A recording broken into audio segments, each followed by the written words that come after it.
नमस्कार प्यारे बच्चों, मैं आपका अपना केडी यादव आपके अपने YouTube channel math magician KD में हार्दिक स्वागत करता हूं। अगर आप इस चैनल पर नए हो तो चैनल को सब्सक्राइब जरूर करें, लाइक करें और अपने दोस्तों के साथ शेयर जरूर करें। अब देखिए, हम जो आज करने वाले हैं वो करने वाले हैं लाभ और हानि, जो कि आपने थंबनेल में देख भी लिया होगा कि मैथ का जो डर है वो जड़ से खत्म करना है, क्योंकि अपने सबसे बढ़िया टॉपिक जो है वो लाभ हानि और परसेंटेज है। ठीक है, परसेंटेज टॉपिक के ऊपर पूरा पूरा लाभ हानि टॉपिक टिका हुआ होता है। अगर आपने परसेंटेज अच्छे से किया है तो उसके बाद आपको लाभ हानि में कोई भी दिक्कत नहीं आएगी, क्योंकि परसेंटेज का जो पार्ट है 1, 2, 3 और 4 वो सारे के सारे पार्ट के आपको लिंक डिस्क्रिप्शन में मिल जाएंगे। अब देखिए, सबसे पहले करते हैं लाभ हानि का बेसिक। हमारी जो थंबनेल रहेगी, जो आपने देखा भी है, बेसिक टू हाई, आपको जीरो लेवल से स्टार्ट करके कहाँ पे लेके जाना है, हीरो लेवल तक जाना है, क्योंकि जीरो से हीरो बनना है अपने को। ठीक है, अब देखिए, इसी सीरीज को कंटिन्यू करते हुए सबसे पहले लाभ हानि के बारे में थोड़ा जान लेते हैं कि लाभ हानि होती क्या है। अब देखिए भी, लाभ हानि के अंदर 4 चीजें होती है, जो कि आपको स्क्रीन पे दिखाई दे रहा है। ये होती है 4 चीजें, ध्यान से देखना भी। 4 वर्ड लिखे मैंने यहाँ पे, सीपी, एसपी, लाभ और हानि, जो कि आपको स्क्रीन पे दिखाई दे रहा है। सीपी का मतलब होता है कॉस्ट प्राइस यानी क्रय मूल्य। नेक्स्ट एसपी, सेलिंग प्राइस यानी विक्रय मूल्य। थर्ड है लाभ, उसके बाद है हानि। अब देखना भी, इनके बारे में थोड़ा डिटेल से देखते हैं। अब मैंने बोल दिया आपके पास ओनली 100 रुपए है। एक बार नॉर्मली सोचना है अपने को, क्या सोचना है, नॉर्मली सोचो कि आपके पास सिर्फ 100 रुपए है। इस 100 रुपए का आप क्या कर सकते हो। आपके घर वालों ने आपको बोल दिया जी कि 100 रुपए लेके जाओ, आप कोई चीज खरीद के लेके आओ। ठीक है, आपको बढ़िया तरीके से कोई अच्छी चीज पसंद आ गई, जिससे आपको क्या करना है, उसको लेके आना है। आप उस 100 रुपए की वस्तु को ले आए, मान लेते हैं ये कोई वस्तु है, यहाँ पे कोई एलिमेंट ले आए आप लोग यहाँ पे। ठीक है, जिसकी कीमत कितनी है, 100 रुपए। अब मान लीजिए आपको साथ में एक चीज और पसंद आई। क्या पसंद आई, उसी लेवल की एक चीज और पसंद आ गई, जिसकी रेट 10 या 15 रुपए एक्स्ट्रा है। ठीक है, तो जिस 100 रुपए में आपको इसको खरीदी थी, तो ये आपका 100 रुपए क्या है यहाँ पे, सीपी यानी क्या है, ये क्रय मूल्य। अब मान लीजिए मैं इसी वस्तु को बेच देता हूं कितने रुपए में, 120। इस वस्तु को मैंने क्या किया, बेच दिया कितने रुपए में, 120 में बेच दिया। तो ये क्या हो जाएगा हमारा एसपी यानी सेलिंग प्राइस, यानी क्या हो जाएगा, विक्रय मूल्य। ठीक है, अब 100 रुपए थे हमारे पास, अब कितने हो गए हमारे पास, 120 रुपए। बीच में पापा का फोन आ गया आपके पास में, पापा ने बोला बेटा जो वस्तु मैंने आपको मंगाई थी वो वस्तु नहीं लेके आनी। अब तो काम भी अच्छा हो गया हमारा। कैसे हो गया, 100 की चीज खरीद तो नहीं थी हमने क्या किया, उसको बेच भी दिया। लेकिन उसको बेचने के बाद हमारे पास रुपए कितने आ गए, 120 रुपए आए। 120 रुपए तो आ गए हमारे पास, लेकिन जो 20 रुपए एक्स्ट्रा है उससे हमने 15 रुपए की चीज और भी खरीदी, जो हमारी पसंद की थी। हमने क्या कर लिया, 15 रुपए भी ले लिए, और साथ में हम लोग क्या कर लिया, अपने 5 रुपए बचा भी लिए। ठीक है, ये तो हमारे सिस्टम है आगे का। लेकिन हमें नॉर्मली एक बार ये देखना है इन चारों का मतलब क्या है। सबसे पहले मतलब समझ में आ गया होगा मेरे ख्याल से। 100 रुपए यहाँ पे क्या है, सीपी है, यानी क्रय मूल्य कितने, ओनली 100 रुपए। एसपी कितना है हमारे पास, 120 रुपए। अगर हमारे पास विक्रय मूल्य का मान ज्यादा होगा और क्रय मूल्य का मान अगर कम होता है हमारे पास, तो हमेशा क्या होता है, लाभ होता है। क्या होता है, विक्रय मूल्य का मान क्या हो, ज्यादा हो, यानी विक्रय मूल्य ग्रेटर देन क्रय मूल्य। ठीक है, selling price is greater than cost price. विक्रय मूल्य का मान ज्यादा होता है किससे, क्रय मूल्य से, तो हमेशा क्या होता है, लाभ होता है। याद रखना, इसी वस्तु को 100 रुपए की बजाय हम लोग कितने में बेचते हैं, 80 में बेचते हैं। इस 100 रुपए की चीज को हम क्या करते हैं, 80 में बेच देते हैं, तो हमारे पास ये क्या होता, 20 रुपए का नुकसान होता हमारे पास, यानी क्या हो गया, हानि हो गई। कैसे, वस्तु थी हमारी 100 रुपए की, लेकिन बिकी कितने रुपए की, वो 80 की। ये हमारा क्या था, सीपी। अब ये क्या है हमारा एसपी, यानी 80 में वस्तु बिक गई हमारी, विक्रय मूल्य क्या हो गया, 80 हो गया, यानी क्यों ज्यादा हो गया, क्रय मूल्य क्या हो गया, ज्यादा हो गया। किससे, विक्रय मूल्य से। क्रय मूल्य विक्रय मूल्य से ज्यादा हो जाएगा तब क्या हो जाएगा, हानि हो जाएगी। अगर क्रय मूल्य का मान विक्रय मूल्य से कम रहता है तब क्या हो जाएगा, लाभ हो जाएगा।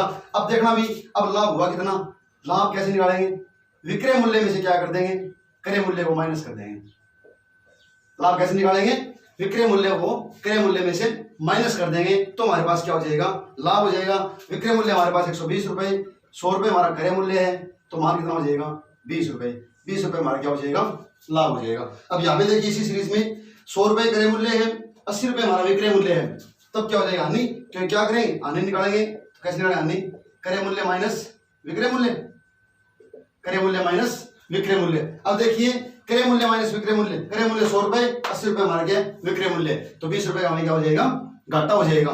ये बात मेरे ख्याल से आपको समझ में आ गई होगी कि क्रय मूल्य क्या होता है, विक्रय मूल्य क्या होता है, नेक्स्ट लाभ क्या होता है और हानि क्या होता है। अब इसके बाद देखिए अपने को ये सिस्टम आने के बाद हमारे जो एग्जाम में क्वेश्चन आते हैं उसके बाद उस नॉर्मल होता है लाभ प्रतिशत और हानि प्रतिशत, उसके बारे में पूछता है, अदरवाइज आपको कुछ भी नहीं पूछता है एग्जाम वाला। ठीक है, क्या पूछेगा, लाभ प्रतिशत या हानि प्रतिशत। अब देखिए आपकी स्क्रीन पे आ रहा है लाभ प्रतिशत और हानि प्रतिशत।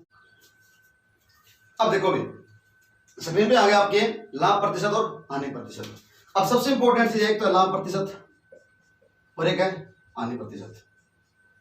दोनों फर्क क्या है, फर्क तो पता ही चल गया आपको, एक में क्या होता है क्रय मूल्य ज्यादा होता है, एक में क्या होता है विक्रय मूल्य ज्यादा होता है। ठीक है, अब सबसे इंपॉर्टेंट चीज ये है कि लाभ प्रतिशत और हानि प्रतिशत के लिए हमें क्या क्या चीज चाहिए, क्या क्या मतलब क्या क्या वस्तुएं चाहिए, क्या क्या रुपए चाहिए, किस किस का मान चाहिए और कैसी कैसी वैल्यू चाहिए अपने को। ठीक है, अब देखना भी लाभ और हानि होती कब है, नॉर्मल सी बात है कि लाभ और हानि कब होती है, कैसे। अब मान लेते हैं आपके पास 100 रुपए थे, उसको मैंने क्या माना था, क्रय मूल्य माना था।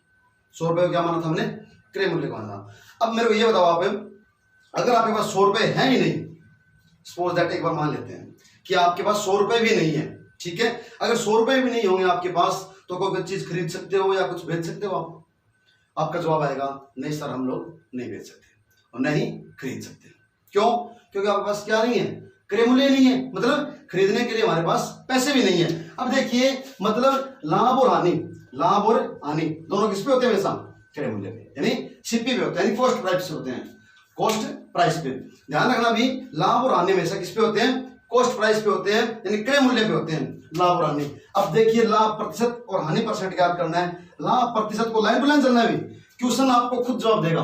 हम ऐसा तरीका निकालेंगे और ऐसे ट्रिक से क्वेश्चन करेंगे कि क्वेश्चन वाला खुद आपको जवाब दे। कैसे? अब बोल रहे हैं लाभ प्रतिशत, सबसे पहले कौन चाहिए अपने को, लाभ। कौन चाहिए अपने को, लाभ चाहिए। अब लाभ तो आ गया हमारे पास, अब लाभ और हानि होता है किस पे है, अभी लिखा हमने किस पे होता है, सीपी पे होता है, क्रय मूल्य पे होता है। तो बटे कौन आ जाएगा, क्रय मूल्य, बटे कौन आ जाएगा, क्रय मूल्य। अब परसेंटेज जो हमने किया था उसके अंदर हमने एक बात सीखी थी, शायद क्या सीखा था कि अगर आपके पास कोई भिन्न आ जाती है उसका परसेंटेज बनाओगे तो क्या करोगे, 100 से गुणा करोगे। नॉर्मल सी बात है, अगर आपके पास परसेंटेज में आता है उसको भिन्न बनाओगे तो क्या करेंगे, 100 से भाग करेंगे। अब देखिए हमें क्या बनाना है, उसको परसेंट बनाना है। अब देखो भिन्न बन गई हमारे पास एक लाभ बटे क्रय मूल्य, ये ऊपर वाला अंश हो गया, नीचे वाला हर हो गया। अंश और हर दोनों आपस में क्या होते हैं, भाग में होते हैं। वहां पर कौन आता है, वहां पे कौन आता है, वहां पे एक भिन्न बनती है। तो क्या करेंगे, परसेंट बनाएंगे, क्या कर देंगे, 100 से मल्टीप्लाई कर देंगे। क्या कर देंगे, 100 से मल्टीप्लाई कर देंगे। सेम का सेम सिस्टम यहाँ पे लाइन टू लाइन चलेंगे। सबसे पहले कौन आएगा, हानि किस पे होती है, क्रय मूल्य पे। परसेंट बनाना है, क्या कर देंगे, 100 से मल्टीप्लाई कर देंगे। ठीक है, अब देखिए भाई हमारे पास जो आ गया वो लाभ परसेंट भी आ गया और हानि परसेंट भी आ गया। अब हम लोग क्या करेंगे, हम लोगों ने शायद सीखा भी है परसेंटेज के अंदर थोड़ा बहुत, अब उसको डिटेल से सीखते हैं। क्यों? क्योंकि भिन्न और परसेंटेज का जो संबंध होता है वो हर टॉपिक में काम आता है और क्वेश्चन को फास्ट करने के लिए बहुत ज्यादा जरूरी होता है। वो कैसे, देखिए आपकी स्क्रीन पे आ रही है, कुछ परसेंटेज आ रही है आपकी स्क्रीन पे। ठीक है, उन परसेंटेज को ध्यान से देखिए, उन परसेंटेज को हम याद करेंगे, रट्टा नहीं करना कुछ भी, अपने सब चीज माइंड में क्लियर करनी है कि वो चीजें आई कैसे और क्यों आई। ठीक है, देखिए नेक्स्ट आपकी स्क्रीन पर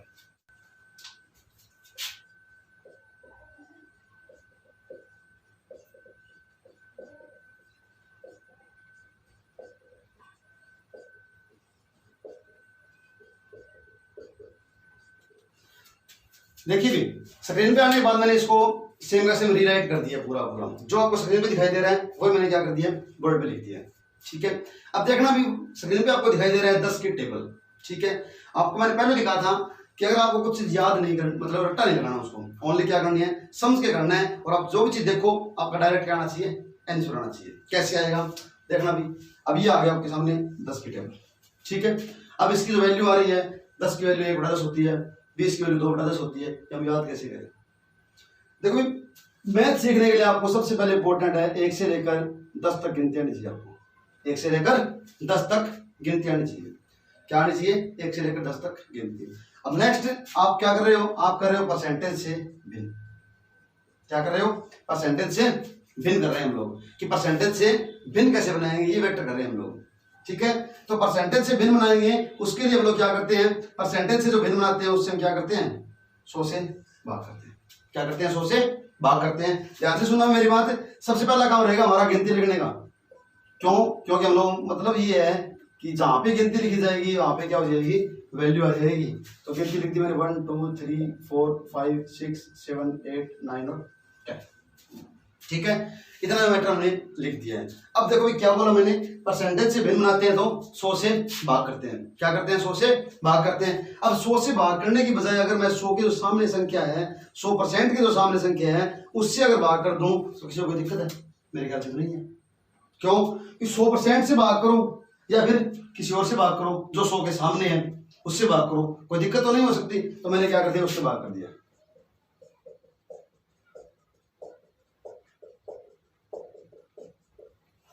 क्या आ गई? ये आ गया आपके सामने। ठीक है, 1 बटा 10, 2 बटा 10, 3 बटा 10, 4 बटा 10, 5 बटा 10, 6 बटा 10, 7 बटा 10, 8 बटा 10, 9 बटा 10 और 10 बटा 10। ठीक है, ये सारी की सारी वैल्यू किसकी आ गई? 10% की, 20% की, 30% से लेकर 100% तक की वैल्यू आ गई। ठीक है, अब इनको पट्टा मारने की जरूरत है। अब एक और ट्रिक देख लीजिए इसकी। कैसे? नॉर्मली 10 से कम 10, 10 दुए 20, 3 दाई 30, 4 दाई 40, 5 दाई 50, 6 दाई 60, 7 दाई 70, 8 दाई 80, 9 दाई 90, 10 दाई 100। कैसे? मैं बोलता हूँ 30 का मान बताओ अभी। 30 को कैसे लिख सकते हैं? 3 गुना 10, 10 दिए 30, तो क्या लिखते हैं हम इसको? 3 बटा 10। ट्रिक फॉर्म में, मतलब याद करने का तरीका बनाना अपने को। बात बिल्कुल गलत बोल रहे हैं हम लोग। कैसे गलत बोल रहे हैं? कि हम लोग ऐसे नहीं सोच सकते, क्योंकि हम सिर्फ ओनली इसको क्या कर रहे हैं, माइंड में क्लियर कर रहे हैं। इसको हम लोग क्या कर रहे हैं? माइंड में क्लियर कर रहे हैं। तो माइंड में क्लियर करने के कारण हम लोग क्या करेंगे, इसको अपने हिसाब से याद करेंगे। मैथ अपने हिसाब से चलता है। क्या होता है? मैथ को अपने हिसाब से करोगे तो बहुत अच्छा रहेगा। ठीक है, मैथ का डर है वो खत्म करो। क्यों? अपने माइंड के अकॉर्डिंग, अपने क्वेश्चन के अकॉर्डिंग सवाल को चलो। ये नहीं देखना ये तरीका गलत है, इसका कंसेप्ट गलत है, ये कुछ गलत है, कुछ भी मत सोचो। सोचना क्या है ओनली कि हमारा उत्तर फास्ट कैसे आ रहा है, जल्दी कैसे आ रहा है, और क्वेश्चन को हम लोग कैसे फास्ट निकाल सकते हैं। तो देखना भी मैंने बोल दिया। अब मेरे को बताओ 70 का मान बताओ। 70 को मैं बोलता हूँ 7 दाई 10 होते हैं। सॉरी, 7 दाई क्या होते हैं? 70 होते हैं। तो मैं 7 और 10 दिखाई दिया, क्या लिख दिया मैंने? 7 बटा 10। तो मान क्या आ गया? 7 बटा 10। ठीक है, अब देखिए नेक्स्ट एक टेबल और बोल रहा हूं आपको, वो है 12.5 की। 12.5, 25, 37.5, 50, 62.5, 75, 87.5, 100, 112.5, 125। ये वैल्यू आ गई 12.5 वाली। ठीक है, सिस्टम क्या रहेगा? सिस्टम वही सेम का सेम पहले वाला। क्या करने हम लोग गिनती लिखेंगे 1 से लेकर 10 तक। उसके बाद जो 100 के सामने आता है उससे क्या कर देंगे? भाग कर देंगे उसको। 1 2 3 4 5 6 7 8 9 और 10 लिख दिया गिनती हम लोगों ने। क्या किया हम लोगों ने? क्या किया? ओनली 1 से लेकर 10 तक गिनती लिख दी। अब 100% की वैल्यू है ये। 100 के सामने कौन आ रहा है? 100 के सामने कौन आ रहा है? 8 आ रहा है। 100 के सामने कौन आ रहा है? 8 आ रहा है। तो हम लोग क्या करते हैं? डायरेक्ट 8 से उसको भाग कर देंगे। क्या करते हैं? 100 के सामने वाली संख्या को भाग कर देंगे। कितना आ जाएगा? ये आ गया वैल्यू। 12.5 का मान 1/8, 25 का मान 2/8, 37.5 का मान 3/8, नेक्स्ट 50 का मान 4/8, नेक्स्ट 5.5 का मान 5/8। उसके अकॉर्डिंग आगे से आगे चलते रहेंगे। अब इसको और जल्दी याद कैसे करें? अब देखना भी अपने को एक चीज याद रखनी है कि जहां पे 12 आएगा वहां पे कौन आएगा? 8 आएगा। जहां पे कौन आएगा? 12 आएगा वहां पे कौन आएगा? 8 आएगा। 100% आएगा ये। क्यों आएगा? कि 12 का और 8 का कॉम्बिनेशन है। 12 का और 8 का क्या है? कॉम्बिनेशन है। कैसे है? अब मैं बोलता हूं कि 12 के बारे में 37.5 नहीं आता, नहीं आता। 12 के बारे में कौन नहीं आता? 37.5 नहीं आता। लेकिन इतना तो पता चल गया कि 37.5 की वैल्यू में नीचे कौन आएगा? 100% 8 आएगा। नीचे कौन आएगा? 100% कौन आएगा? 8 आएगा। लेकिन ऊपर वाली वैल्यू कैसे निकाले? 37.5 तो आ रहा है हमारे पास। अब देखो 37.5 तो है हमारे पास, लेकिन 12 की टेबल में कौन आता है? 36 आता है। 12 3 36 क्या आता है? 12 3 36 होता है। तो मैं लिखता हूँ कि 12 को 3 से मल्टीप्लाई करूँ तो कितना आ जाएगा? 36 आ जाऊंगा। 36 में और 37.5 में कोई फर्क नहीं आता। ठीक है, ओनली माइंडली सोचना है इसको। 36 में और 37.5 में कोई फर्क नहीं है, थोड़ा बहुत फर्क है, 1.5 का फर्क है। ठीक है, हम लोग क्या लिख रहे हैं? 12.5 सिस्टम चल रहे हैं, तो हो सकता है 1.5 ज्यादा भी हो जाए। तो क्या करते हैं? 12 3 36, तो ऊपर कौन आ जाएगा? 3/8। तो 37.5 का मान कितना हो जाएगा? 3/8। अब देखिए 5-6 वैल्यू और बच गई अपने सामने, वो आ रही है आपकी स्क्रीन पे। अब क्योंकि जो वैल्यू बच गई है वो वैल्यू सबसे ज्यादा इंपॉर्टेंट है लाभ वाले टॉपिक के लिए और परसेंटेज टॉपिक के लिए, वो आ रही है आपकी स्क्रीन पे। देखिए आपकी स्क्रीन पे आ गई है जो वैल्यू आ रही है, सामने देखना भी। 33 से 1/3, 66 से 9/3, नेक्स्ट आ रही 11 से 1/9, 9 से 1/11, 14 से 2/7 और 16 सीधे बटे 3। ये वैल्यू आ रही है आपके सामने, 5 वैल्यू आ रही है। 33 से बटा 3, 66 सीधे बटा 3, 11 से बटा 9, 9 से बटा 11, 14 सीधे बटे 7, 16 सीधे बटे 3। अब ऊपर वाले चारों वैल्यू है, इनमें कुछ नहीं करना, लास्ट वैल्यू उठानी है अपने को। क्या उठानी है? लास्ट वैल्यू उठानी है। कैसे? लास्ट में कौन आ जाए 1/3 माना जाए 1/3, लास्ट में कौन है 2/3 माना जाए 2/3, लास्ट में 1/9 माना जाए 1/9, लास्ट में 1/11 माना जाएगा 1/11। अब ये दो वैल्यू आ रही जो 14 सीधे बटे 7 और नेक्स्ट आ रही 16 सीधे बटे 3, इसको आप लोग याद रख लेना। नीचे 7 आ रहा है तो 1/7, बीच में 6 आ रहा है तो 1/6, ये वैल्यू आ जाएगी इन सब की। ठीक है, अब देखिए इन वैल्यू का प्रयोग कैसे करेंगे अपने क्वेश्चन के अंदर, इन वैल्यूज का प्रयोग कैसे करेंगे ये चीज समझिए अपने को। तो देखना भी इन वैल्यू का प्रयोग करते हैं। अब देखिए नेक्स्ट स्क्रीन के ऊपर आ रहा है, देखना इस इक्वेशन को ओनली, बाकी इसका बेसिक कर रहे हैं पहले तो, लेकिन हम लोग इन वैल्यू को प्रयोग कैसे करते हैं उस चीज को समझा रहे हैं ओनली एक क्वेश्चन के माध्यम से। वो क्वेश्चन आपकी स्क्रीन पे आ चुका है, देखना भी।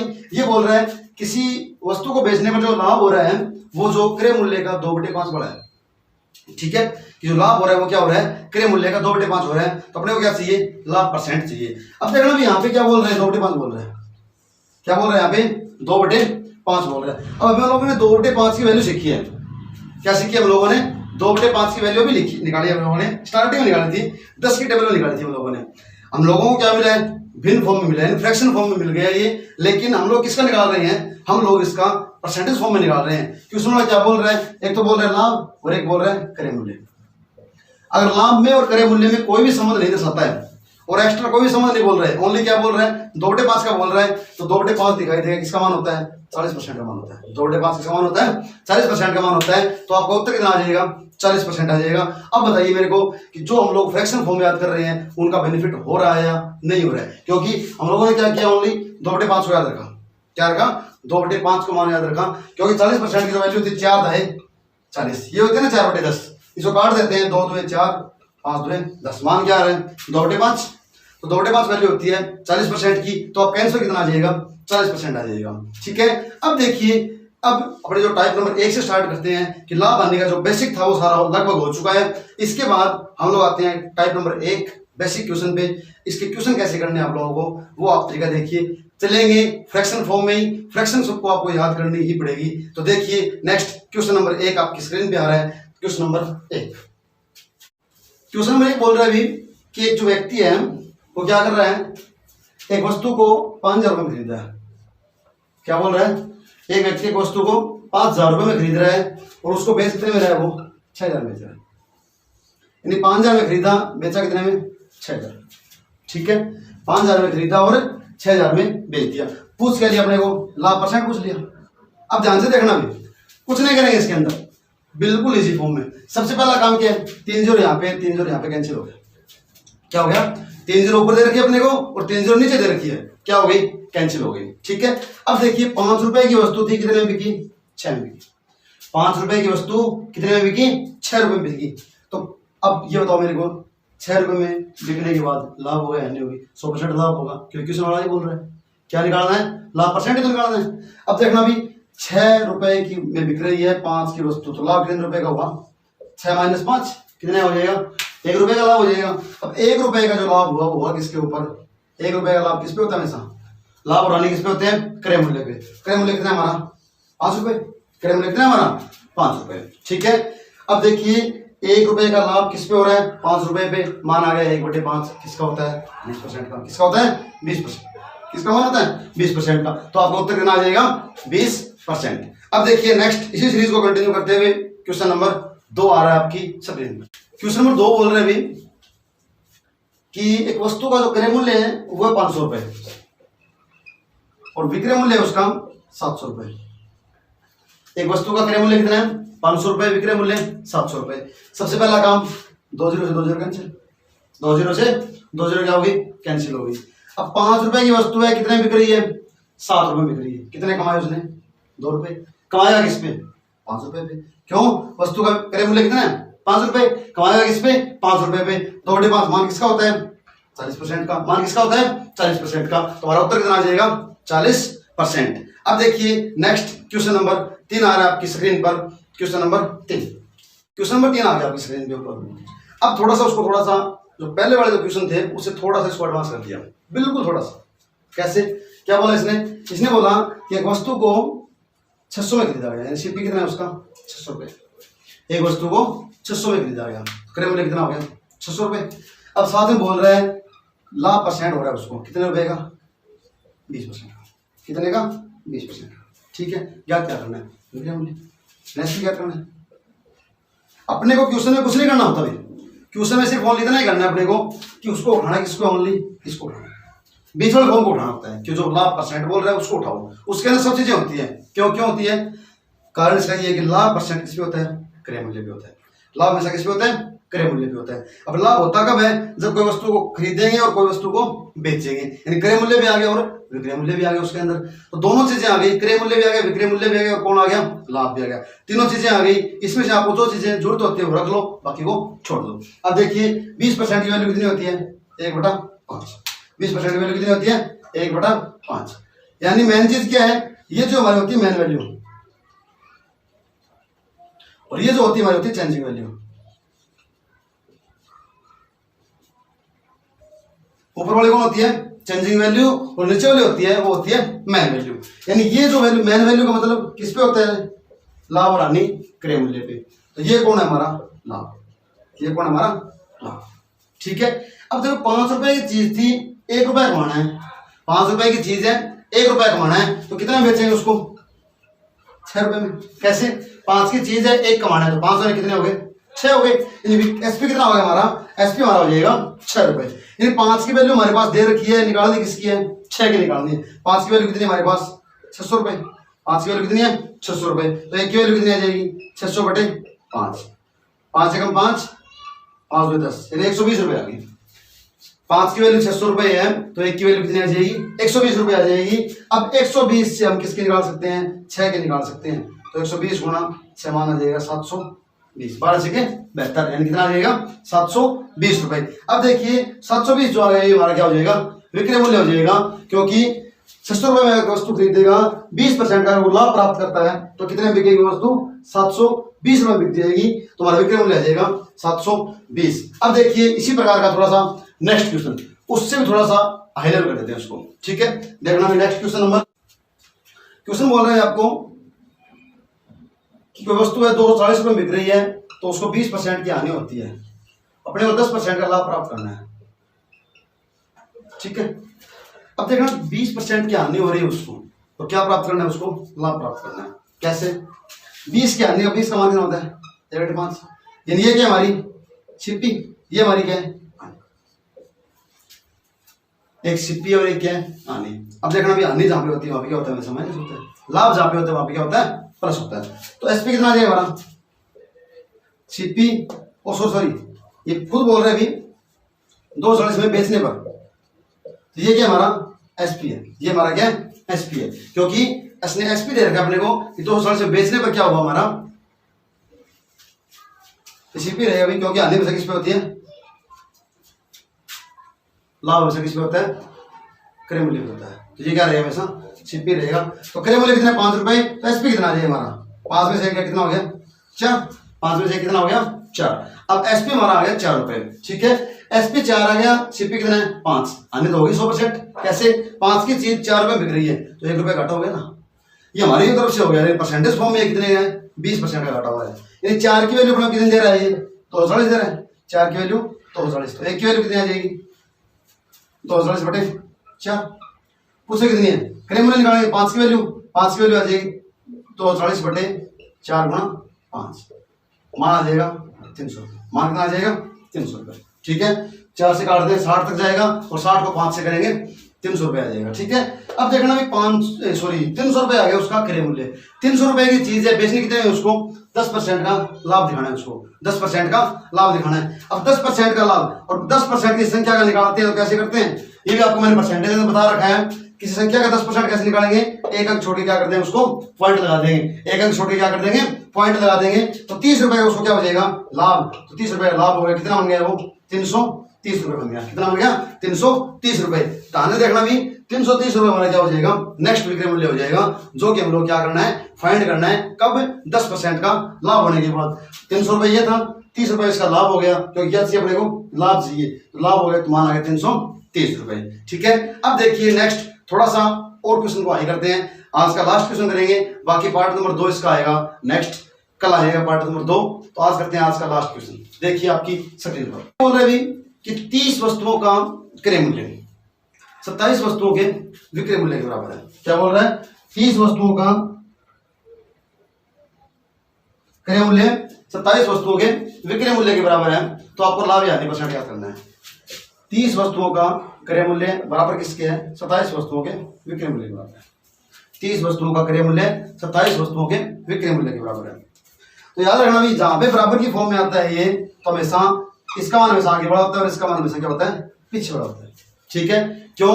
क्योंकि आपको मैंने ये चीजें बता भी रखी है। और जहां पे कोई दो संख्याओं के बीच में बराबर की फॉर्म आएगी और साथ में अलग एलिमेंट आ रहे हैं, इसका क्रय मूल्य आ गया ए बी आ गया, जैसे मैंने बोल दिया 3a बराबर 4b, तो ए का मान हमेशा 4 होगा और बी का मान कितना होगा? 3 हो जाएगा। ठीक है, ये चीजें मैंने आपको करवा रखी है। ठीक है, आप परसेंटेज में जाके देख सकते हो, पूरा डिस्क्रिप्शन में आपको लिंक मिल जाएंगे चारों पार्ट के। अब देखना इसको करते हैं। तो सीपी कितना आ गया हमारे पास? सीपी आ गया 27, एसपी आ गया 30। सीपी आ गया 27, एसपी आ गया 30। अब देखना भी 27 में खरीद के 30 में बेच रहे हो तो क्या होगा?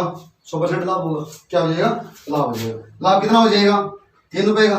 लाभ परसेंट याद करना है, किस पे होगा? क्रय मूल्य पे। क्रय मूल्य कितना है? 27 रुपए। क्रय मूल्य कितना है? 27। तो 3/27, 3 3 और 3 में 27, मान कितना आ गया?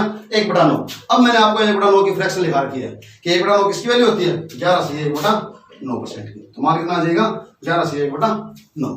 अब देखिए आज के इतना ही करते हैं, बाकी करेंगे कल। अगर आपको वीडियो पसंद आता है तो वीडियो को लाइक करें और अपने दोस्तों के साथ शेयर करें। घर पे रहें, सुरक्षित रहें। जय हिंद, जय भारत।